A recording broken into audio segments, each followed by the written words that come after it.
ਆਪਾਂ ਨਾ ਦੋ ਟਾਈਪ ਦੇ ਕੁਐਸਚਨ ਕਰਨੇ ਅੱਜ। ਇੱਕ ਹੈਗੇ ਸੀ ਕੁਐਸਚਨ ਲੈਂਸ ਇਕੁਏਸ਼ਨ ਨੂੰ ਯੂਜ਼ ਕਰਨਾ, ਤੇ ਇੱਕ ਹੈਗਾ ਪ੍ਰਿਜ਼ਮ ਤੇ ਚੈੱਕ ਕਰਨਾ ਕਿ ਟੋਟਲ ਇੰਟਰਨਲ ਰਿਫਲੈਕਸ਼ਨ ਕਿਵੇਂ ਹੁੰਦੀ ਆ। ਠੀਕ ਹੈ, ਇਹ ਦੋ ਟੌਪਿਕ ਆਪਾਂ ਡਿਸਕਸ ਕਰਨੇ ਨੇ। ਤਾਂ ਪਹਿਲਾਂ ਮੈਂ ਨਾ ਥੋੜਾ ਜਿਹਾ ਤੁਹਾਨੂੰ ਦੱਸਦਾ ਜਿਹੜਾ ਆਪਾਂ ਲੈਂਸ ਇਕੁਏਸ਼ਨ ਦਾ ਕਨਸੈਪਟ ਹੈਗਾ। ਤਾਂ ਲੈਂਸ ਇਕੁਏਸ਼ਨ ਨੂੰ ਯੂਜ਼ ਕਰਨਾ ਆਪਾਂ ਇਹ ਲਰਨ ਕੀਤਾ ਸੀਗਾ ਵੈਸੇ ਤਾਂ ਤੁਸੀਂ 10th ਦੇ ਵਿੱਚ ਵੀ, ਪਰ ਥੋੜਾ ਜਿਹਾ ਮੈਂ ਰਿਪੀਟ ਕਰਦਾ ਉਸ ਪਾਰਟ ਨੂੰ। ਤਾਂ ਇਹ ਲੈਂਸ ਇਕੁਏਸ਼ਨ ਹੁੰਦੀ ਆ, ਹੈਨਾ। ਇਹਦੇ ਵਿੱਚ ਆਲਰੇਡੀ ਆਪਾਂ ਡਿਸਕਸ ਕੀਤਾ ਹੋਇਆ ਕਈ ਗੱਲਾਂ, ਵੀ ਫੋਕਲ ਲੈਂਥ ਐਫ ਆ, ਵੀ ਡਿਸਟੈਂਸ ਆਫ ਇਮੇਜ ਆ, ਯੂ ਡਿਸਟੈਂਸ ਆਫ ਆਬਜੈਕਟ ਆ। ਅਗਲੀ ਗੱਲ ਆਪਾਂ ਇਹ ਵੀ ਡਿਸਕਸ ਕੀਤੀ ਆ ਵੀ ਜੇ ਕਨਵੈਕਸ ਲੈਂਸ ਆ then focal length would be positive. If it is concave lens, focal length is negative. Distance of image depend करदा गा ਉਹ image ਕਿੱਧਰ ਬਣਦੀ ਆ। ਜੇ lens ਤੋਂ ਇਸ ਪੋਜੀਸ਼ਨ ਤੇ ਉਹ image ਬਣੇ ਕਿ ਜਿੱਧਰੋਂ ਰੇਜ਼ ਆ ਰਹੀਆਂ ਨੇ ਉਹਦੇ ਆਪੋਜ਼ਿਟ, ਯਾਨੀ ਕਿ ਇਨਸੀਡੈਂਟ ਰੇ ਦੇ ਜੇ ਆਪੋਜ਼ਿਟ ਡਾਇਰੈਕਸ਼ਨ ਦੇ ਵਿੱਚ ਕੋਈ ਵੀ ਡਿਸਟੈਂਸ ਤੁਸੀਂ ਮੈਜ਼ਰ ਕਰੋਗੇ, ਚਾਹੇ ਉਹ V ਆ ਚਾਹੇ ਉਹ U ਆ, ਠੀਕ ਹੈ, ਤਾਂ ਉਹਨੂੰ ਆਪਾਂ ਨੈਗੇਟਿਵ ਲਵਾਂਗੇ। ਮੈਂ ਰਿਪੀਟ ਕਰਦਾ ਗੱਲ, ਇਨਸੀਡੈਂਟ ਰੇ ਦੀ ਆਪੋਜ਼ਿਟ ਡਾਇਰੈਕਸ਼ਨ ਦੇ ਵਿੱਚ ਜੇ ਆਪਾਂ ਰੇ ਜਿਹੜਾ ਆਬਜੈਕਟ ਆ ਜਾਂ ਇਮੇਜ ਆ ਉਹਦਾ ਡਿਸਟੈਂਸ ਮੈਜ਼ਰ ਕਰਾਂਗੇ ਤਾਂ ਉਹ ਵੈਲਿਊ ਨੂੰ ਅਸੀਂ ਨੈਗੇਟਿਵ ਲਵਾਂਗੇ। ਜੇ ਇਨ ਦਾ ਡਾਇਰੈਕਸ਼ਨ ਆਫ ਦਾ ਰੇ ਇਨਸੀਡੈਂਟ ਰੇ ਤੁਸੀਂ ਕੋਈ ਡਿਸਟੈਂਸ ਮੈਜ਼ਰ ਕਰਦੇ ਹੋ ਤਾਂ ਉਹਦੀ ਵੈਲਿਊ ਨੂੰ ਪੋਜ਼ਿਟਿਵ ਲਿਆ ਜਾਊਗਾ। ਤਾਂ ਇਹ ਤਾਂ ਸੀਗੀ ਕੰਡੀਸ਼ਨ ਜਿਹੜੀ ਅਸੀਂ ਪੜ੍ਹੀ ਆ ਪਹਿਲਾਂ 10th ਦੇ ਵਿੱਚ ਵੀ, ਹੈ ਨਾ। ਹੁਣ ਇਸ ਵਾਰ ਕੀ ਹੋਊਗਾ, ਤੁਹਾਨੂੰ ਜਿਹੜੇ ਕੁਐਸਚਨ ਨੇ ਉਹ ਇਸ ਤਰ੍ਹਾਂ ਹੁੰਦੇ ਨੇ ਕਿ ਜਿਵੇਂ ਆਪਣੇ ਕੋਲ ਕਹਿ ਲਓ 2 ਲੈਂਸ ਨਹੀਂ ਦਿੱਤੇ, 3 ਲੈਂਸ ਹੋਣਗੇ, ਕਿਉਂਕਿ 2 ਲੈਂਸ ਵਾਲੇ ਜਾਂ ਇੱਕ ਲੈਂਸ ਵਾਲਾ ਇਸ ਤਰ੍ਹਾਂ ਦਾ ਕੰਸੈਪਟ ਤਾਂ ਆਲਰੇਡੀ ਇਹ 10th ਕਲਾਸ 'ਚ ਹੋ ਚੁੱਕਿਆ। ਤਾਂ ਹੁਣ ਮੇ ਬੀ ਚਾਂਸ ਨੇ ਕਿ ਤੁਹਾਨੂੰ 3 ਲੈਂਸ ਦੇ ਬੇਸ ਤੇ ਆ ਜਾਏ। ਵੈਸੇ ਚਾਂਸ ਇਹਦੇ ਵੀ ਘੱਟ ਨੇ, ਪਰ ਆਪਾਂ ਕਿਉਂਕਿ ਰਿਸਕ ਨਹੀਂ ਲੈਣਾ ਆਪਾਂ ਇਸ ਤਰ੍ਹਾਂ ਦਾ, ਤਾਂ ਮੈਂ ਇੱਥੇ ਤੁਹਾਡੇ ਨਾਲ ਇੱਕ ਕੁਐਸਚਨ ਡਿਸਕਸ ਕਰ ਦਾਂਗਾ ਜਿਹੜਾ ਕਿ ਆਲਰੇਡੀ ਪੇਪਰ 'ਚ ਆਇਆ ਹੋਇਆ ਇਸ ਤਰ੍ਹਾਂ ਦਾ ਕੁਐਸਚਨ। ਇੱਕ ਕਨਵੈਕਸ ਲੈਂਸ ਆ, ਇੱਥੇ ਇੱਕ ਕਨਕੇਵ ਲੈਂਸ ਰੱਖਿਆ, ਤੇ ਇੱਥੇ ਆਪਣੇ ਕੋਲ ਇੱਕ ਅਗੇਨ ਕਨਵੈਕਸ ਲੈਂਸ ਰੱਖਿਆ। ਠੀਕ ਹੈ, 3 ਲੈਂਸ ਨੇ।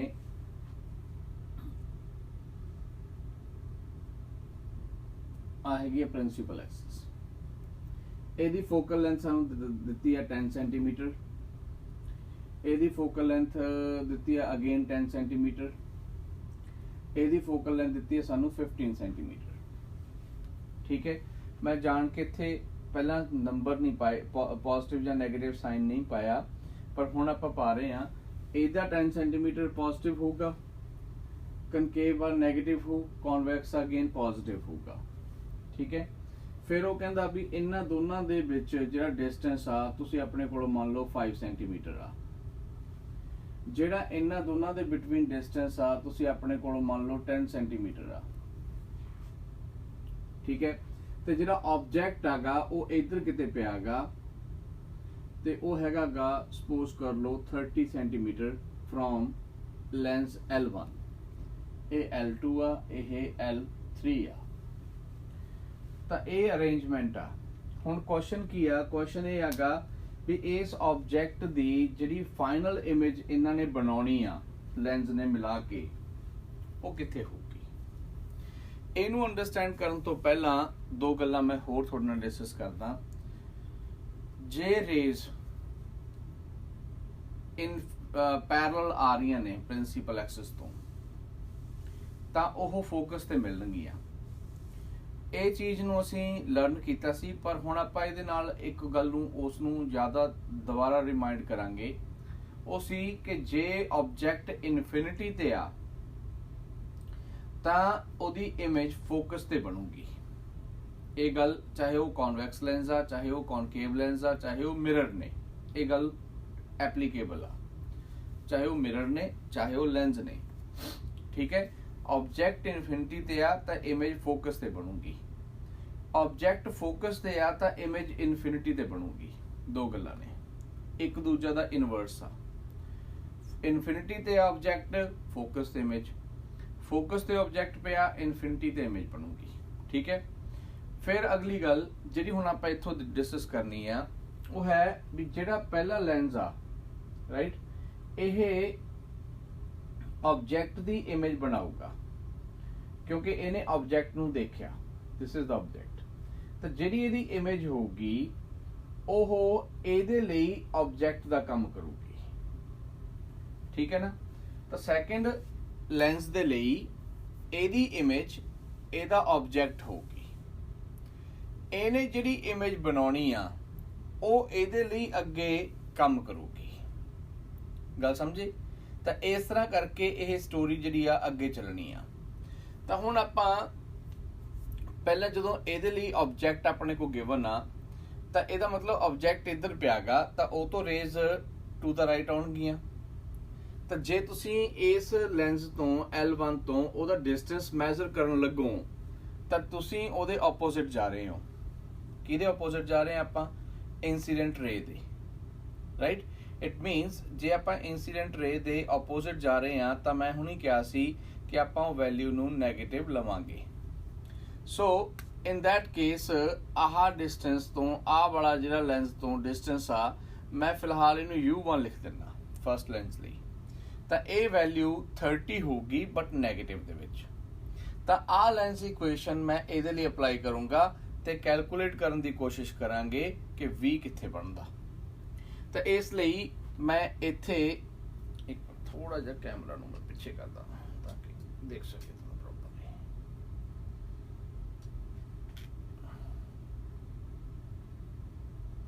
ਓਕੇ।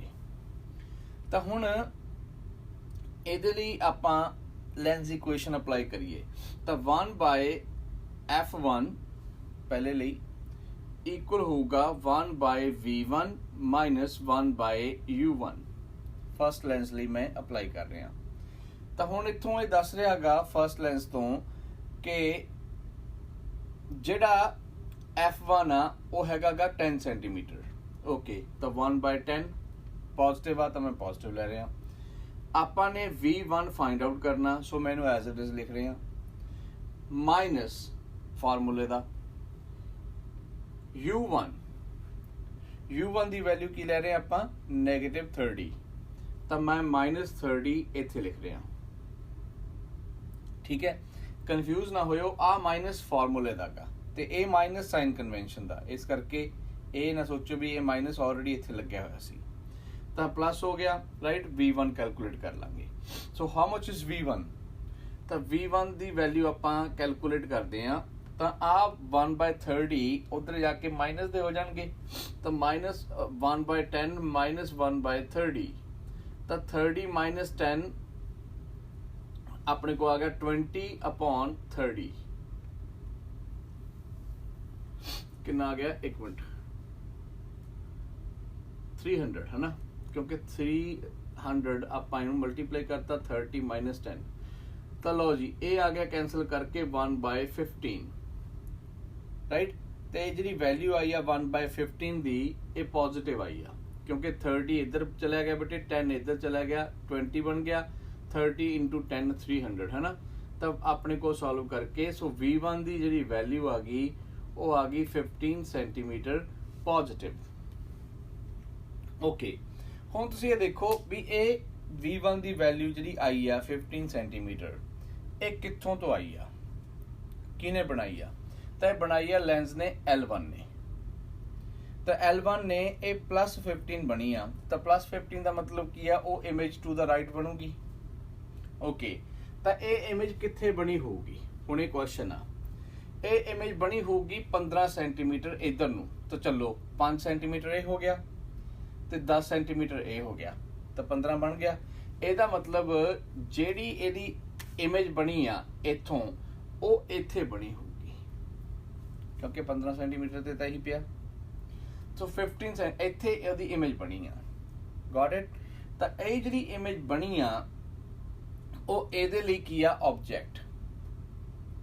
ठीक है। तो हुण चलदे हां आपां कि इहदे लई कैलकुलेशन करिए। तो इहदे लई कैलकुलेशन करन लई अगेन आपां 1/f2 वाला फार्मूला अप्लाई करांगे, सैकेंड फार्मूला, यानी कि सैकेंड लेंस के लिए। तो 1/f2 is equal to 1/v2 minus 1/u2, ठीक है।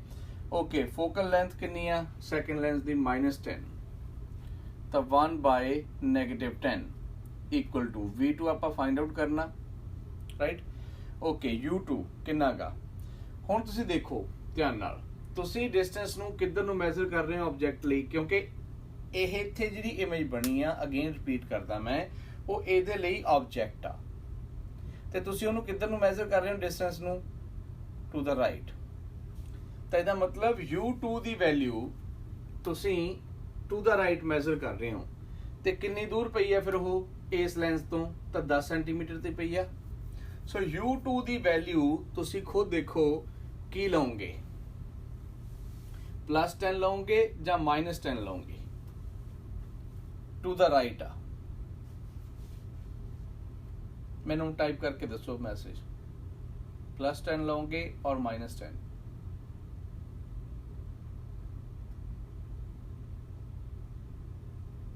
गुड, +10। थैंक यू बेटे जोबन।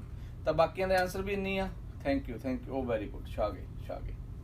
तो +10 राइट, तो माइनस आ साइन उही ले लिया आपां एज इट इज, ये फार्मूले दा। ओके, u2 दी वैल्यू 10 पुट करती। हुणे देखो ये -1/10 आ, ये भी -1/10 आ, इक्वल दे दोनों उधर लैफ्ट ते राइट ते ने, कैंसल आउट हो जाएंगे। सो 1/v2 दी वैल्यू कितनी आ गई 0, राइट। तो जे 1/v2 दी वैल्यू 0 आ गई, सो v2 कितना होगा इनफिनिटी, क्योंकि 1/0 इज इनफिनिटी। सो इसदा मतलब जिहड़ी इस लेंस ने इमेज बनाउणी आ वो कित्थे बनूगी, v2 कित्थे बनूगी इनफिनिटी ते। हुण इहने जिहड़ी इमेज इनफिनिटी ते बनाउणी आ वो इहदे लई की काम करूगी ऑब्जेक्ट दा, गॉट इट। इहने जिहड़ी इमेज बनाउणी आ वो इहदे लई ऑब्जेक्ट दा काम करू। अगे चलना उमी जिवें पहले लई कीता सी आपां, इहने जिहड़ी इमेज बनाई वो सैकेंड लेंस दे लई ऑब्जेक्ट आ। नहीं बेटे, ऑलवेज नैगेटिव नहीं हुंदा। मैं यही तो थोनू ताही तो बेटे मैं करवा रहा। ये चीज़ की आ, असी मोस्टली की करते हैं, क्योंकि जिहड़े अजम्पशनस आपां मन के चलते हैं ना स्टार्टिंग तो, वो आपां ये मन के चलते हैं भी ऑब्जेक्ट हमेशा लैफ्ट साइड ते पिया हुंदा गा ते उत्थों ही इंसीडेंट रे आउंदियां ने। क्योंकि मोस्टली की आ, तुसी किते भी जिथे यू पहला यूज़ कीता गा, तुसी इक्को ही लेंस यूज़ कीता होगा, तो जो एक लेंस यूज करांगे यू नैगेटिव ही आऊगा, ठीक है, कोई इशू नहीं का। पर जो दो लेंस हो गए कॉम्बीनेशन, तो पहले लेंस का जिहड़ी इमेज आ वो दूजे लिए ऑब्जेक्ट का काम करती आ, तो उत्थे आपां नूं देखना पैंदा, तां ही साइन कन्वेंशन बने ने। जे साइन तुसीं सोचो जे यू ऑलवेज नैगेटिव ही लेना हुंदा, ऑलवेज किसी भी केस च, तो आपां साइन कन्वेंशन बनाउंदे इन्ना सीधा रूल बना दिंदे भी यू दी वैल्यू नैगेटिव ही होनी चाहिए आ, ठीक है। तो इस करके ये जरूरी सी। हुण समझ गई गल। तो जिहड़ा पार्ट अपने कोल अगेन मैं दोबारा दसदा, थर्ड लेंस दे लई जिहड़ा सैकेंड लेंस दा सॉरी ओहदे लई ऑब्जेक्ट जिहड़ा सी ओह पहले लेंस दी इमेज सी। पहले लेंस ने इमेज बनाई 15 सेंटीमीटर ते 15 सेंटीमीटर जो तो देखिया आपां तां इहदे सेंटर ते आ गया L3 दे। तो जे इहदे सेंटर ते आ गया, सो इथों आपां नूं कन्फर्म हो गया कि वो सैकेंड लेंस तो कितनी दूर आ। तो मैं सैकेंड लेंस तो जो दा डिस्टेंस देखिया तो वो 10 सेंटीमीटर सी। तो वो 10 सेंटीमीटर हुण किधर नूं मैजर कीता तुसीं आप देखो, टू द राइट ही गए मैजर करन। इस करके आपां ने वो वैल्यू नूं पॉजिटिव लेना। ओके, हुण तो मैं गल कर रहा सी v2 इनफिनिटी हो गया, यानी कि जिहड़ा सैकेंड लेंस ने इमेज बनाउणी आ वो इनफिनिटी ते बनूगी। हुण जे इनफिनिटी ते इमेज बनदी आ, राइट, ਤਾਂ थर्ड लेंस ਦੇ ਲਈ ਉਹੀ ऑब्जेक्ट ਆ। ਉਵੇਂ ਚੱਲ ਰਹੇ ਆਪਾਂ ਸਟੈਪ ਬਾਈ ਸਟੈਪ ਅੱਗੇ। ਤਾਂ थर्ड ਦੇ ਲਈ ਜੇ ਉਹ ऑब्जेक्ट ਆਗਾ, ਨਾਓ ਹੁਣ थर्ड लेंस ਦੇ ਲਈ ਉਹ ऑब्जेक्ट ਆ, याद ਰੱਖੋ। ਤਾਂ ऑब्जेक्ट ਕਿੱਥੇ ਪਿਆ ਉਹਦੇ ਲਈ, ਇਨਫਿਨਿਟੀ ਤੇ ਪਿਆ, ਕਿਉਂਕਿ ਸੈਕਿੰਡ ਨੇ ਉਹਦੀ ਇਮੇਜ ਇਨਫਿਨਿਟੀ ਤੇ ਬਣਾਤੀ। ਤਾਂ थर्ड ਨੇ ਉਹਨੂੰ ऑब्जेक्ट ਸਮਝਣਾ। ਤਾਂ ਹੁਣ ਥਰਡ ਲੈਂਸ ਦੇ ਲਈ ਆਬਜੈਕਟ ਪਿਆ ਇਨਫਿਨਿਟੀ ਤੇ, ਤਾਂ ਉਹਦੀ ਇਮੇਜ ਕਿੱਥੇ ਬਣਾਊਗਾ? ਜੇ ਆਬਜੈਕਟ ਇਨਫਿਨਿਟੀ ਤੇ ਆ ਤਾਂ ਕਲੀਅਰ ਸੀ ਫੋਕਸ ਤੇ, ਗੁੱਡ। ਤਾਂ ਇਹਦਾ ਮਤਲਬ L3 ਨੇ ਉਹਨੂੰ ਕਿੱਥੇ ਬਣਾਉਣਾਗਾ? ਫੋਕਸ ਤੇ, ਰਾਈਟ। ਤਾਂ ਫੋਕਸ ਤੇ ਬਣਾਉਣ ਦਾ ਮਤਲਬ ਆ ਥਰਡ ਦੇ ਲਈ ਮੈਂ ਕੈਲਕੂਲੇਸ਼ਨ ਕਰੂੰਗਾ ਹੀ ਨਹੀਂ, ਕਿਉਂ? ਮੈਨੂੰ ਫੋਕਲ ਲੈਂਥ ਆਲਰੇਡੀ ਪਤਾ ਕਿੰਨੀ ਆ, ਰਾਈਟ। ਤਾਂ ਇਹਦਾ ਮਤਲਬ ਉਹ ਆਪਣੇ ਫੋਕਸ ਤੇ ਬਣਾਊਗਾ, ਤਾਂ ਫੋਕਲ ਲੈਂਥ ਤੇ ਉਹਦੀ ਇਮੇਜ ਬਣ ਜੂ। ਬਸ ਆਨਸਰ ਇਹੀ ਆ ਗਿਆ ਵੀ the final image is formed at the focal length of L3, ਠੀਕ ਹੈ। ਹੁਣ ਜੇ ਤੁਸੀਂ ਇਹ ਕੈਲਕੂਲੇਟ ਕਰਨਾ ਵੀ ਉਹ ਕਿੱਧਰ ਬਣੂਗੀ, ਤਾਂ ਤੁਸੀਂ ਥਰਡ ਇਕੁਏਸ਼ਨ ਅਗੇਨ 1/f3 ਲਿਖ ਕੇ ਅਪਲਾਈ ਕਰ ਸਕਦੇ ਹੋ, ਯਾਨੀ ਕਿ 1/f1 ਕੀਤਾ ਸੀ, ਫਿਰ 1/f2 ਕੀਤਾ। ਹੁਣ ਥਰਡ ਲੈਂਸ ਦੇ ਲਈ 1/f3 ਮੈਂ ਕਰ ਹੀ ਦਿੰਦਾ ਇੱਕ ਮਿੰਟ, ਤਾਂ ਕਿ ਉਹ ਵੀ ਵੈਰੀਫਾਈ ਹੋ ਹੀ ਜਾਵੇ, ਹੈ ਨਾ। ਇੱਥੇ ਇੰਨੀ ਕੁ ਜਗ੍ਹਾ ਤੇ ਲਿਖ ਦਿੰਦਾ 1/f3 would be equal to 1/v3 minus 1/u3, right. u3 ਕਿੰਨਾ ਗਾ? ਇਹਦੇ ਲਈ ਆਬਜੈਕਟ ਕਿੱਥੇ ਪਿਆ? ਇਨਫਿਨਿਟੀ ਤੇ, ਤਾਂ ਆ ਵੈਲਿਊ ਇਨਫਿਨਿਟੀ ਹੋ ਗਈ, ਤਾਂ 1/infinity ਹੈ ਤਾਂ ਸਾਰਾ 0 ਹੋ ਗਿਆ। ਤਾਂ 1/f3 ਕਿੰਨਾ ਗਾ? 15, ਸੋ 1/15 is equal to 1/v3, right. ਤਾਂ v3 ਦੀ ਵੈਲਿਊ ਕਿੱਥੇ ਆ ਗਈ? 15 ਸੈਂਟੀਮੀਟਰ। ਤਾਂ ਫੋਕਲ ਲੈਂਥ ਤੇ ਇਮੇਜ ਬਣੂ। ਤਾਂ ਹੁਣ ਉਹ 15 ਸੈਂਟੀਮੀਟਰ ਪੋਜ਼ਿਟਿਵ ਆਇਆਗਾ, ਤਾਂ ਕਿੱਧਰ ਬਣੂਗੀ? To the right. ਇਹਦਾ ਮਤਲਬ ਇਧਰਲੀ ਸਾਈਡ ਤੇ 15 ਸੈਂਟੀਮੀਟਰ ਦੂਰ ਇੱਥੇ ਕਿਤੇ ਇਮੇਜ ਬਣੂਗੀ, ਠੀਕ ਹੈ।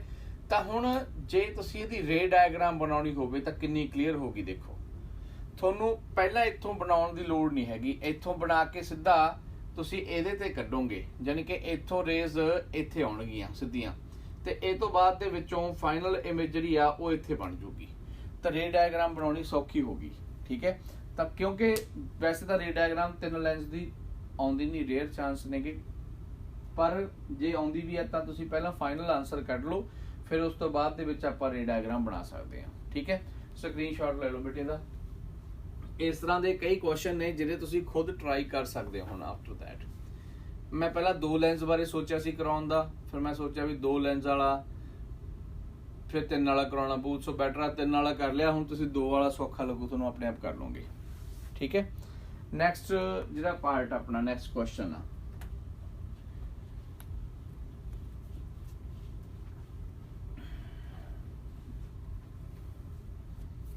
ਉਹ ਹੈਗਾ ਗਾ ਟੋਟਲ ਇੰਟਰਨਲ ਰਿਫਲੈਕਸ਼ਨ। ਇਹ ਟੌਪਿਕ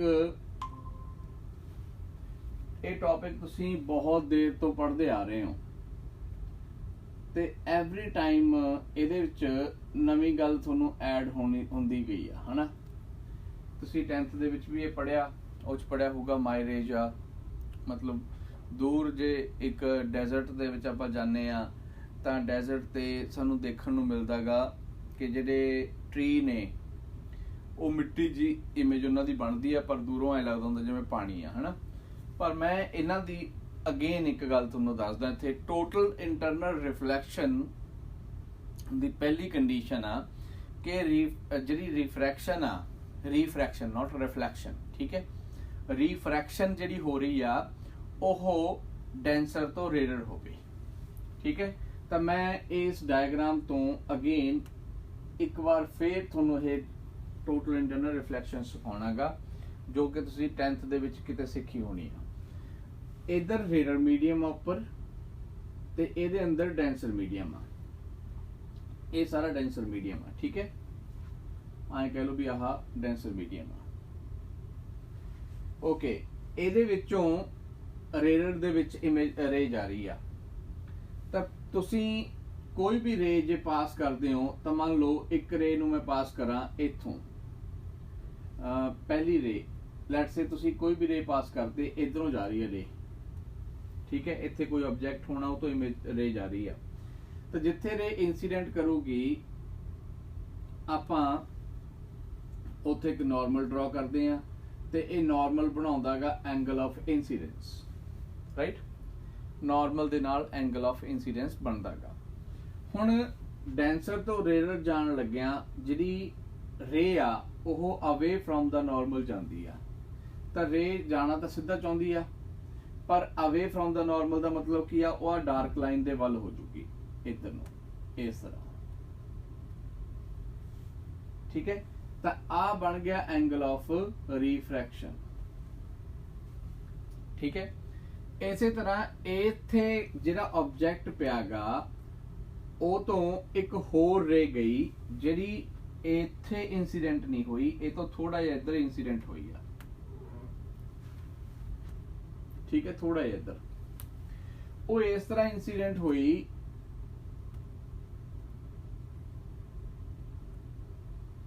कि जिहड़ा इत्थे एंगल बनिया वो इस तरह बनिया कि रे ऑफ लाइट 90 डिग्री ते मुड़ गई। किहदे तो 90 डिग्री ते मुड़ गई? नॉर्मल तो, यानी कि जिहड़ा एंगल आर सी वो 90 डिग्री बन गया, ठीक है। तो जे 90 डिग्री एंगल बनता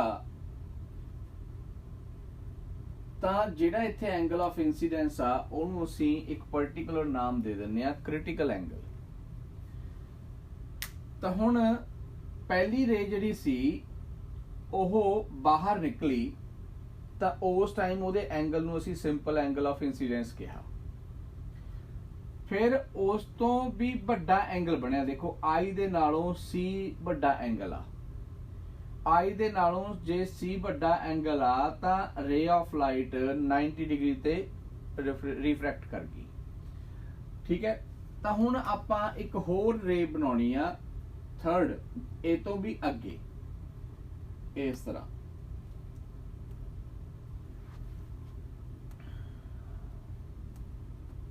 ठीक है।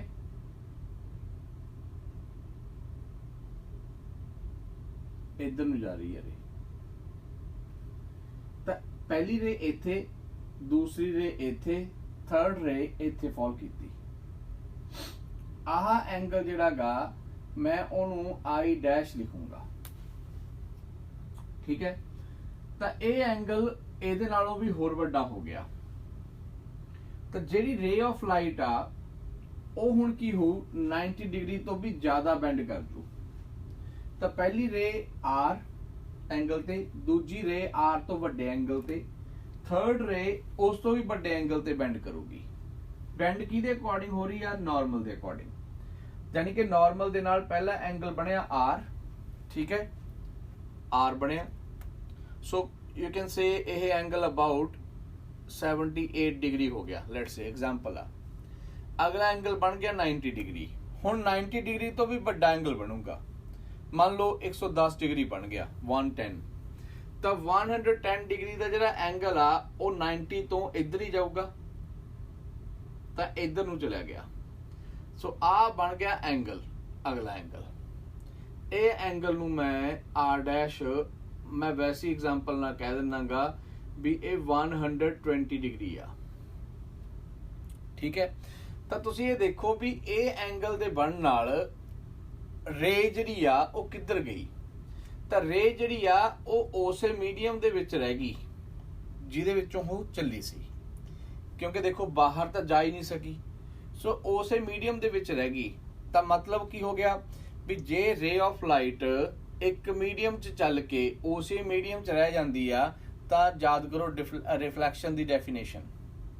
तो रिफ्लैक्शन की डेफिनेशन की सी भी रे ऑफ लाइट जे अपना मीडियम नहीं चेंज करती पर पाथ चेंज कर लेंदी आ, वी कॉल्ड इट रिफ्लैक्शन। तो देखो आ रे ने पाथ चेंज किया पर मीडियम चेंज नहीं किया, दैट मीनस यह रे जिहड़ी आ ओह होगी रिफ्लैक्ट। ओके, रिफ्लैक्ट हुई आ तो फिर किधर नूं रिफ्लैक्ट हुई है? तो आपां कहांगे इंटरनली रिफ्लैक्ट होगी, अंदर ही रहेगी। तो इस करके इनू असीं इंटरनल रिफ्लैक्शन कहने आ। फिर ਇਹਦਾ कोई भी पोर्शन बाहर नहीं गया, इंटरफेस नहीं हुई, इस करके आपां कहांगे ਇਹ टोटल इंटरनली रिफ्लैक्ट होगी, ठीक है। ਇਹ डायग्राम ਤੁਸੀਂ 10th ਦੇ ਵਿੱਚ ਵੀ ਸਿੱਖੀ ਹੋਣੀ ਆ, ਫਿਰ ਹੁਣ ਵੀ, ਪਰ ਹਰ ਵਾਰ ਸਾਨੂੰ ਕੁਝ ਨਵਾਂ ਸਿੱਖਣ ਨੂੰ ਮਿਲਦਾ ਇਹਦੇ ਵਿੱਚ। ਇਹ ਟੌਪਿਕ ਇਹ ਜਗ੍ਹਾ ਹੁਣ ਉਹ ਨਵਾਂ ਕੀ ਸਿੱਖਣ ਨੂੰ ਮਿਲਦਾ? ਮੈਂ ਤਿੰਨ ਚੀਜ਼ਾਂ ਇੱਥੇ ਡਰਾ ਕੀਤੀਆਂ ਤੇ ਇਹਨਾਂ ਦਾ ਪਰਪਸ ਸੀ ਤਿੰਨ ਚੀਜ਼ਾਂ ਬਣਾਉਣ ਦਾ। ਪਹਿਲੇ ਕੇਸ ਦੇ ਵਿੱਚ ਰੇ ਰਿਫਰੈਕਟ ਹੋਈ ਆ, ਦੂਜੇ ਕੇਸ ਦੇ ਵਿੱਚ ਰੇ ਜਿਹੜੀ ਆ ਉਹਨੂੰ ਅਸੀਂ ਕਹਾਂਗੇ ਗ੍ਰੇਜ਼ ਕਰ ਰਹੀ ਆ ਸਰਫੇਸ ਤੇ, ਯਾਨੀ ਕਿ ਗ੍ਰੇਜ਼ਡ ਦਾ ਮਤਲਬ ਆ भी उपर ही रह गई, ना वो एयर च गई ना वो वाटर च रही, वाटर ते एयर दी इंटरफेस ते रह गई ग्रेज्ड। तो पहली रे नूं मैं इत्थे लिखूंगा रिफ्रैक्ट, दूसरी रे नूं लिखूंगा ग्रेज्ड। ओके, थर्ड रे की होगी टोटल इंटरनल रिफ्लैक्शन। फिर ये तिन्नां दे विचों एंगल दा रिलेशन की आ, तो एंगल दा रिलेशन ये आगा भी जे तां angle of incidence critical angle तो छोटा गा, राइट, आई सी नालों छोटा गा तां रिफ्रैक्शन होगी।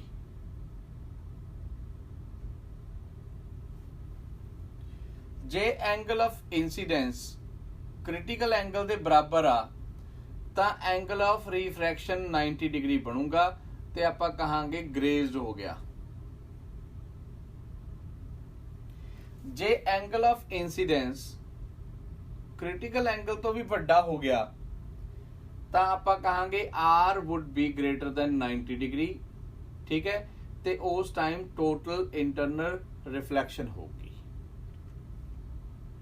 ठीक है जी, तो ये डायग्राम थोनू ये सारी पिक्चर क्लीयर कर दूगी, क्योंकि ये मैं हुण यूज करना अगे प्रिज्म दे विच। तो स्क्रीनशॉट लो, मैं थोड़ा जिहा एक स्क्रीनशॉट होर ले लो, मैं इधर नूं करदा ताकि क्लीयर इमेज आ जाए तुहाडे कोल, है ना, देख लो।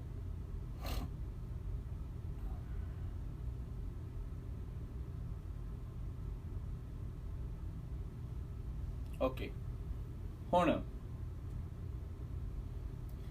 ਤਾਂ ਹੁਣ ਇਹ ਕੰਡੀਸ਼ਨਾਂ ਨੂੰ ਆਪਾਂ ਅਪਲਾਈ ਕਰ ਦਾਂਗੇ, ਠੀਕ ਹੈ। ਅਪਲਾਈ ਕਰਕੇ ਆਪਾਂ ਟੋਟਲ ਇੰਟਰਨਲ ਰਿਫਲੈਕਸ਼ਨ ਚੈੱਕ ਕਰਦੇ ਆਂ, ਪਰ ਉਸ ਤੋਂ ਪਹਿਲਾਂ ਇੱਕ ਹੋਰ ਮੈਂ ਫਾਰਮੂਲਾ ਇੱਥੇ ਬਣਾਉਣਾਗਾ ਜਿਹੜਾ ਰਿਫਰੈਕਟਿਵ ਇੰਡੈਕਸ ਦੇ ਨਾਲ ਰਿਲੇਟਡ ਆ। ਉਹ ਫਾਰਮੂਲਾ ਬੜਾ ਸਿੰਪਲ ਸੀ। ਆਪਾਂ ਜਿਹੜਾ ਸੈਕਿੰਡ ਡਾਇਗਰਾਮ ਬਣੀ ਸੀ ਇੱਥੇ ਇਮੇਜ, ਉਹਦੇ ਤੇ ਸਨੈਲਸ ਲਾਅ ਅਪਲਾਈ ਕਰਦੇ ਆਂ। ਤਾਂ refractive index is equal to sine I upon sine R, ये सीगा स्नैल्स लॉ। ओके, जदों सैकेंड डायग्राम बनी आ जिथे क्रिटिकल एंगल बनिया तां उत्थे आई नूं मैं सी लिखिया सी ते आर नूं आपां इत्थे मैं लिखूंगा 2 to 1, क्योंकि डेंसर तो रेयर जा रही सी, ये मैं वो भी मैंशन कर ही देवां। 2 to 1 क्योंकि डेंसर तो रेयर जा रही है, तब आपां रेयर मीडियम नूं 1 मन्नांगे, डेंसर मीडियम नूं 2 मनदे हैं, क्योंकि आपां हमेशा बाहरों देखते हैं। तो साइन आई नूं सी लिखता, आर हो गया 90 ते ये आ गया 2 म्यू 1 डेंसर तो रेयर, तो इहदी वैल्यू इक्वल टू साइन सी आ गई। तो जे डेंसर तो रेयर देखते हैं आपां तां रिफ्रैक्टिव इंडैक्स साइन सी दे बराबर आ, पर आपां हमेशा आपां की आपां ऑब्जर्वर हुन्ने आ, ते ऑब्जर्वर जे तुसी टोटल इंटरनल रिफ्लैक्शन देखदे हो तां तुसी बाहरों देखदे हो। तुसी जे हुण याद करो डेजर्ट दे विच जे तुसी जाने हो देखण तां तुहानूं दूर जिहड़ा पाम ट्री आ ਉਹ लगदागा कि पानी दे विच खड़ागा। ਇਹਦਾ मतलब तुसी खुद पानी च नहीं खड़दे जाके, तुसी ਉਹਨੂੰ दूरों देखदे हो। सो ऑब्जर्वर हमेशा रेयर मीडियम च हुंदागा, ठीक है। तो जे ऑब्जर्वर हमेशा रेयर मीडियम दे विच हुंदागा, उस केस दे विच मैं आह 2 म्यू 1 नूं 1 म्यू 2 लिखूंगा। तो जे तुसी देखो इनू ऑपोजिट करदे हो तो इहदा मतलब आह वैल्यू नूं आपां रेसिप्रोकल करके लिखांगे, क्योंकि तां उसी प्रूव कीता होयागा, राइट, कि 1 म्यू 2 2 म्यू 1 दा ऑपोजिट आ। सो इट मीनस 2 म्यू 1 दी वैल्यू उरे पुट कर दो, सो 1 बाय साइन सी।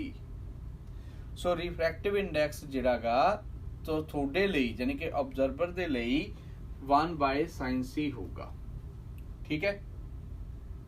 हुण इथों मैनू फायदा की होगा, मतलब मैं हुण कंडीशन लगाती जी, तो मैं सिंपल नैक्सट टाइम 1 म्यू 2 वगैरह नहीं लिखूंगा, तो मैं लिखूंगा क्योंकि आपां हमेशा ऑब्जर्वर बन के काम करांगे, इस करके मेरे लिए फार्मूला काम करूंगा mu is equal to 1 by sine सी।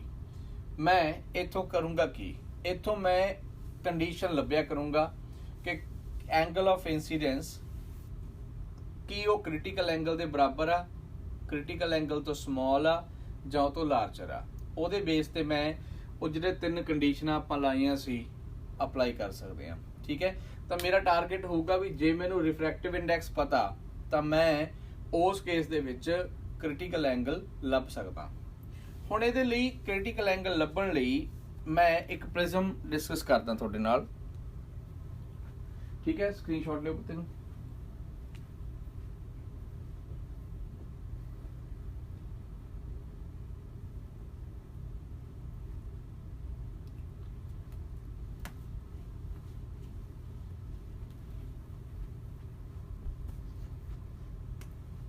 ਤਾਂ ਇੱਕ ਪ੍ਰਿਜ਼ਮ ਆ ਮੇਰੇ ਕੋਲ, ਇਕੁਲੇਟਰਲ ਪ੍ਰਿਜ਼ਮ। ਤਾਂ ਇਕੁਲੇਟਰਲ ਪ੍ਰਿਜ਼ਮ ਹੋਊਗੀ ਈਚ ਐਂਗਲ ਵੁੱਡ ਬੀ 60 ਡਿਗਰੀ, ਹੈ ਨਾ।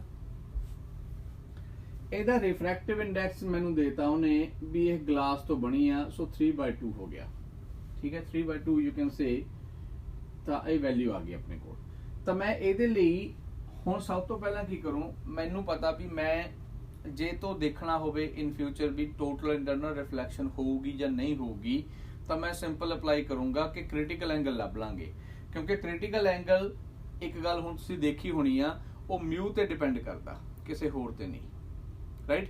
ਕਿਉਂਕਿ ਮਿਊ ਦੀ ਵੈਲਿਊ ਦਾ 1/sin c ਆ, ਸੋ ਉਥੋਂ ਤੁਹਾਨੂੰ ਕੋਈ ਸੋਚਣ ਦੀ ਲੋੜ ਨਹੀਂ ਪੈਣੀ ਵੀ ਕ੍ਰਿਟੀਕਲ ਐਂਗਲ ਕਿੰਨਾ ਹੋਊਗਾ। ਤਾਂ ਕ੍ਰਿਟੀਕਲ ਐਂਗਲ ਤੁਸੀਂ ਲੱਭਣਾ ਜੇ ਤਾਂ ਕਿੱਥੋਂ ਲੱਭੋਗੇ, ਮਿਊ ਦੀ ਹੈਲਪ ਨਾਲ। So that means refractive index decide ਕਰੂਗਾ ਕਿ ਕ੍ਰਿਟੀਕਲ ਐਂਗਲ ਕਿੰਨਾ ਬਣਨਾਗਾ, ਰਾਈਟ। ਤਾਂ ਜੇ ਹੁਣ ਮੈਂ ਇਸ ਪ੍ਰਿਜ਼ਮ ਦਾ ਕ੍ਰਿਟੀਕਲ ਐਂਗਲ ਲੱਭਣਾ ਹੋਵੇ, ਮੈਨੂੰ ਉਹਨੇ ਰਿਫਰੈਕਟਿਵ ਇੰਡੈਕਸ ਦੇਤਾ, ਤਾਂ ਦੇਖੋ ਕਿੰਨਾ ਸਿੰਪਲ ਆ। ਤਾਂ sin c ਦੀ ਵੈਲਿਊ ਕੀ ਹੋਊਗੀ, 1/μ, ਕਿਉਂਕਿ μ 1/sin c ਆ, ਤਾਂ ਇੱਥੇ ਆਪਾਂ c ਲੱਭ ਰਹੇ ਆ।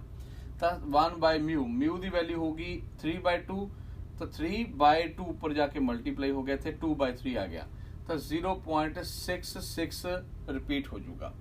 ਹੁਣ ਜੇ ਤੁਸੀਂ ਇਹਨੂੰ ਦੇਖੋ ਧਿਆਨ ਨਾਲ, ਇੱਕ ਜਣਾ ਯੂਜ਼ ਕਰਿਓ ਕੈਲਕੂਲੇਟਰ, ਤੇ ਉਹਦੇ ਵਿੱਚ ਸਾਈਨ ਥੀਟਾ ਦੀ ਵੈਲਿਊ 0.66 ਤੇ ਥੀਟਾ ਦੀ ਵੈਲਿਊ ਦੱਸੋ ਕਿੰਨੀ ਆ ਗਈ ਡਿਗਰੀ ਚ।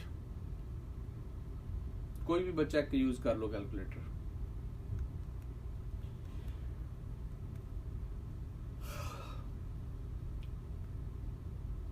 ਸਰ 0.61 0.61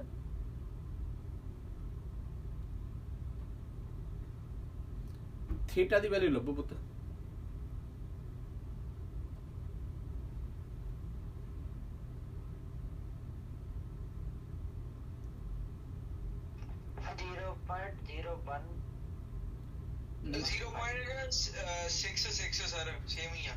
ਨਹੀਂ ਬੇਟੇ ਤੁਸੀਂ ਗਲਤ ਕਰ ਰਹੇ ਹੋ, ਮੈਂ ਕਹਿ ਰਿਹਾ ਥੀਟਾ ਦੀ ਵੈਲਿਊ ਲੱਭੋ। ਤੁਸੀਂ ਆਪ ਦੇਖੋ ਸਾਈਨ ਥੀਟਾ ਦੀ ਵੈਲਿਊ ਕਿਵੇਂ ਲੱਭੋਗੇ, ਮੈਂ ਤੁਹਾਨੂੰ ਆਈਡੀਆ ਦੇ ਰਿਹਾ, ਸਿਰਫ ਮੈਨੂੰ ਤਾਂ ਪਤਾ ਵੈਲਿਊ ਕਿੰਨੀ ਆ, ਮੈਂ ਤੁਹਾਡੇ ਲਈ ਕਰ ਰਿਹਾ ਹੈਗਾ ਇਹ। ਸਾਈਨ ਤੁਸੀਂ ਆ ਦੇਖੋ, ਸਾਈਨ ਥੀਟਾ ਦੀ ਵੈਲਿਊ ਜੇ 0.5 ਆ ਗਈ ਤਾਂ ਐਂਗਲ ਕਿੰਨਾ ਹੋਊਗਾ ਦੱਸੋ। 0.71 0.0115 ਇੱਕ ਮਿੰਟ ਰੁਕੋ, ਇੱਕ ਮਿੰਟ ਰੁਕੋ ਮੇਰੀ ਗੱਲ ਸੁਣੋ ਪਹਿਲਾਂ ਧਿਆਨ ਨਾਲ, ਮੈਂ ਤੁਹਾਨੂੰ ਕੀ ਸਮਝਾਉਣਾ ਚਾਹੁੰਦਾ, ਕਿਉਂਕਿ ਇਹ ਵੀ ਮੈਨੂੰ ਕਰਾਉਣਾ ਹੁੰਦਾ, ਹਰ ਵਾਰੀ ਕਰਾਉਣਾ ਮੈਂ। ਸਾਈਨ ਥੀਟਾ ਦੀ ਵੈਲਿਊ 0.5 ਆ ਗਈ, ਤਾਂ ਮੈਂ ਹੁਣ ਤੁਹਾਨੂੰ ਪੁੱਛਾਂ ਥੀਟਾ ਕਿੰਨਾ ਗਾ, ਹੁਣ ਦੱਸਿਓ ਮੈਨੂੰ, ਉਹ ਤੋਂ ਲੱਭ ਕੇ ਆਈ ਸੇਮ ਮੈਥਡ ਨਾਲ ਜਿਵੇਂ ਤੁਸੀਂ ਲੱਭਿਆ ਸੀਗਾ।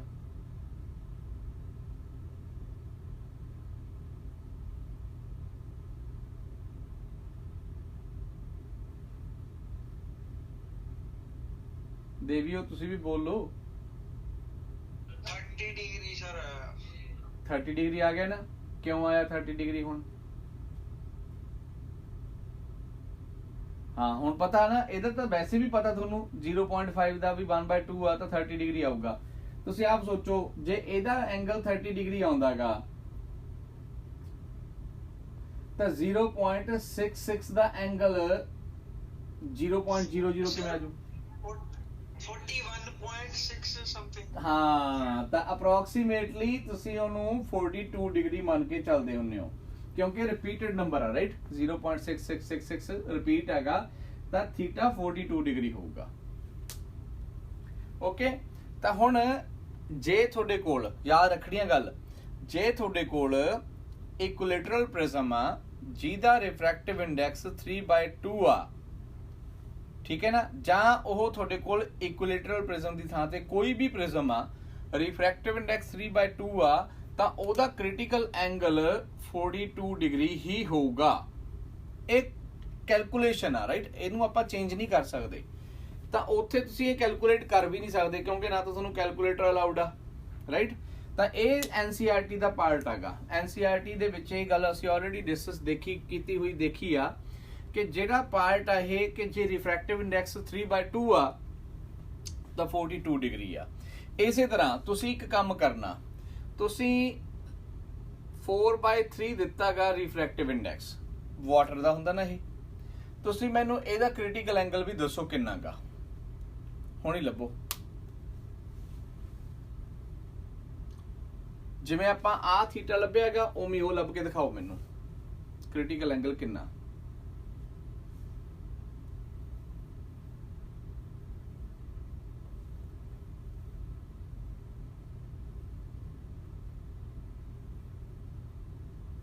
सर रिफ्रैक्टिव इंडेक्स 4/3 है। हाँ जी पुत्र, रिफ्रैक्टिव इंडेक्स 4/3 है, वाटर दा हुंदा ना 4/3।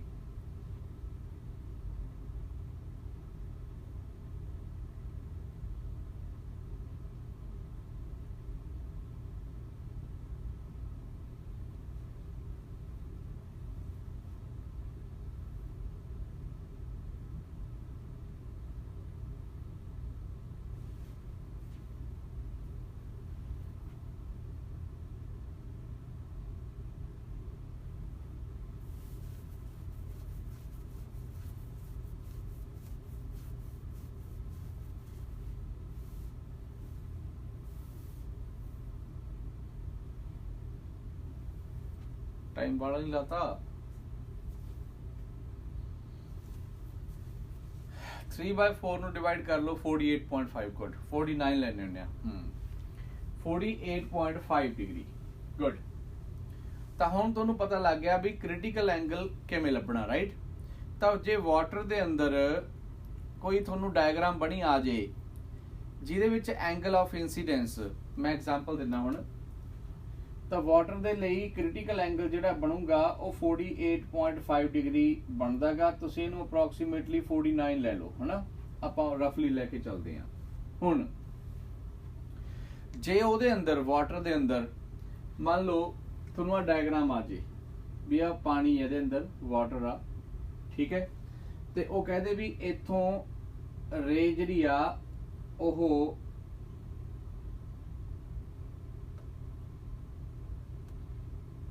सिक्सटी डिग्री का एंगल बना रही है इंसीडेंट एंगल, ठीक है। तो दसो यह किधर नू जाऊगी, कि यह रिफ्रैक्ट होके जाऊगी, इमर्ज आउट होगी, बाहर नू निकलूगी, ग्रेज करूगी या TIR होगी। तुसी देखो हुण एंगल 60 डिग्री आ, हाँ एंगल हैगा 60 डिग्री ਤੇ C ਡੈਸ਼ ਕਿੰਨਾ, ਇਹਦਾ ਕ੍ਰਿਟੀਕਲ ਐਂਗਲ ਕਿੰਨਾ 49, ਤਾਂ 60 ਤਾਂ 49 ਤੋਂ ਵੱਡਾ ਹੋ ਗਿਆ। ਤਾਂ ਜੇ angle of incidence critical angle ਤੋਂ ਵੱਡਾ ਗਾ ਤਾਂ ਟੋਟਲ ਇੰਟਰਨਲ ਰਿਫਲੈਕਸ਼ਨ ਹੋਊਗੀ। ਕਲੀਅਰ ਹੋ ਗਿਆ ਨਾ, ਸਮਝੇ ਗੱਲ। ਉਸੇ ਤਰ੍ਹਾਂ ਇੱਥੇ ਆ, ਹੁਣ ਇੱਥੇ ਇੱਕ ਡਾਇਗਰਾਮ ਆ, ਇਹ ਡਾਇਗਰਾਮ ਬਹੁਤ ਵਾਰ ਆਈ ਹੈ ਪੇਪਰ 'ਚ, ਮੈਂ ਬਣਾ ਕੇ ਦਿਖਾਉਣਾ ਇੱਥੇ।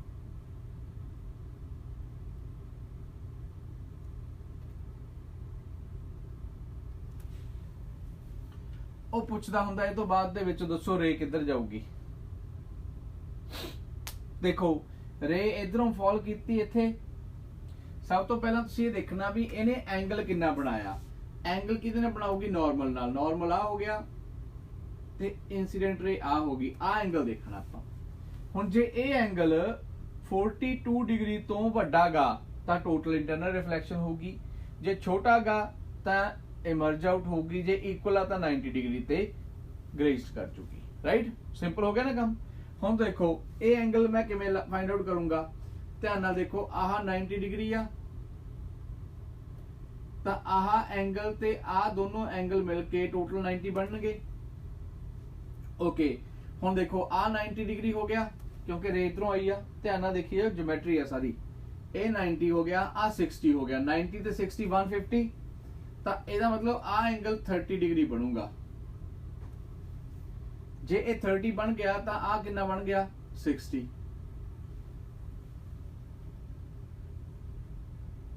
ਦੁਬਾਰਾ ਦੇਖੋ, ਰੇ ਇਧਰੋਂ ਫਾਲ ਕੀਤੀ ਇੱਥੇ, ਇੱਥੇ ਨਾਰਮਲ ਆ ਡਰਾ ਕੀਤਾ, ਨਾਰਮਲ ਦੇ ਨਾਲ ਮੈਂ ਮੈਥ ਅਪਲਾਈ ਕਰਤਾ ਜਿਓਮੈਟਰੀ ਦਾ ਵੀ ਆ 90 ਡਿਗਰੀ ਬਣੂਗਾ, ਨਾਰਮਲ ਤਾਂ 90 ਡਿਗਰੀ ਹੁੰਦਾ ਰਾਈਟ। ਤਾਂ 90 ਡਿਗਰੀ ਹੋਣ ਕਰਕੇ 30 ਤੇ 60 ਕਿਵੇਂ ਬਣੇ ਇਹ, ਤਾਂ ਮੈਂ ਆ ਐਂਗਲ ਪਹਿਲਾਂ ਲੱਭ ਲਿਆ, ਆ ਵਾਲਾ ਐਂਗਲ ਰਾਈਟ। ਤਾਂ ਇਹ ਐਂਗਲ ਕਿਵੇਂ ਲੱਭਿਆ ਆਪਾਂ, ਦੇਖੋ ਆ ਐਂਗਲ ਆ ਛੋਟੀ ਟ੍ਰਾਇੰਗਲ ਚੋਂ, ਕਿਉਂਕਿ ਆ 90 ਡਿਗਰੀ ਆ 60 ਆ ਇਕੁਇਲੇਟਰ ਹੋਣ ਕਰਕੇ, ਤਾਂ 60 + 90 150 30 ਆ ਗਿਆ, 30 ਤੇ ਆ 60 ਹੋ ਗਿਆ। ਤਾਂ ਇਸ ਕਰਕੇ 60 ਡਿਗਰੀ ਹੋਣ ਕਰਕੇ ਹੁਣ ਇਹ ਐਂਗਲ ਜੇ 60 ਡਿਗਰੀ ਆ, ਵੀ ਨੋ ਕਿ ਇਸ ਰਿਫਰੈਕਟਿਵ ਇੰਡੈਕਸ ਤੇ ਕ੍ਰਿਟੀਕਲ ਐਂਗਲ 42 ਡਿਗਰੀ ਬਣੂਗਾ। ਤਾਂ ਰੇ ਜਿਹੜੀ ਆ ਉਹ ਟੋਟਲ ਇੰਟਰਨਲ ਰਿਫਲੈਕਟ ਕਰੂਗੀ, ਇਧਰ ਨੂੰ ਆਜੂ, ਠੀਕ ਹੈ। ਤਾਂ ਅਪਰੋਕਸੀਮੇਟਲੀ ਤੁਸੀਂ ਐਂ ਕਰਿਓ, ਜਿੰਨਾ 60 ਆ ਉਹਨੇ ਤੇ ਮੁੜੂਗੀ ਨਾ, ਕਿਉਂਕਿ ਲਾਅ ਆਫ ਰਿਫਲੈਕਸ਼ਨ ਵੀ ਅਪਲਾਈ ਕਰਨਾ, ਤਾਂ ਆ ਵੀ 60 ਡਿਗਰੀ ਐਂਗਲ ਹੋਊਗਾ। ਤਾਂ ਇਸ ਤਰ੍ਹਾਂ ਰੇ ਦੀ ਡਾਇਗਰਾਮ ਬਣ ਜੂਗੀ, ਠੀਕ ਹੈ। ਸਕਰੀਨਸ਼ਾਟ ਲੈ ਲਓ ਉਹਨੂੰ। ਤਾਂ ਇਹਦੇ ਵਿੱਚ ਮੈਂ ਤੁਹਾਡੇ ਕਨਸੈਪਟ ਕਲੀਅਰ ਕਰਤੇ, ਠੀਕ ਹੈ ਨਾ। ਆਪਣਾ ਰਹਿ ਗਿਆ ਹੁਣ ਜਿਹੜਾ ਪਾਰਟ ਨੂੰ ਡਿਸਕਸ ਕਰਾਂਗੇ ਬਾਅਦ ਦੇ ਵਿੱਚ, ਪਰ ਤੁਸੀਂ ਖੁਦ ਇਹਦੇ ਕੁਐਸਚਨ ਟਰਾਈ ਕਰਕੇ ਦੇਖਣੇ ਆ, ਠੀਕ ਹੈ। ਜੇ ਤੁਸੀਂ ਖੁਦ ਕਰਕੇ ਦੇਖੋਗੇ ਟਰਾਈ, ਫੇਰ ਹੀ ਤੁਹਾਡੇ ਪੱਲੇ ਪੈਣਗੀਆਂ ਚੀਜ਼ਾਂ ਇਹ, ਅਦਰਵਾਈਜ਼ ਨਹੀਂ ਪੈਣਗੀਆਂ ਭਾਈ।